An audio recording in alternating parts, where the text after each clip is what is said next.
Қажетті құжатты алу үшін жеке банк сервисіне өтіңіз. Қажетті шотты таңдаңыз.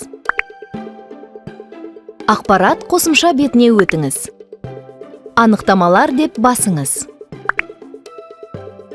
Каспий Pay мобильді қосымшасында компанияның басшысы шоттың бар жоғы туралы, берешек туралы, ақшаның бөлінуі туралы, шоттардағы айналым туралы, шоттардағы қалдық туралы анықтамаларды ала алады. Анықтаманың түрін таңдаңыз. Мысалы, шоттың бар жоғы туралы анықтама. Сіз барлық шоттар бойынша немесе белгілі бір шот бойынша құжат ала аласыз. Анықтаманы жүктеу деп басыңыз. PDF пішіміндегі құжатты қазақ немесе орыс тілінде кез келген уақытта тегін алуға болады.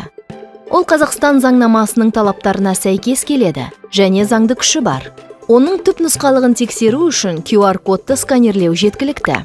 Анықтаманы смартфоныңызға орнатылған кез келген мессенджер арқылы электрондық поштаға жіберуге немесе басып шығаруға болады.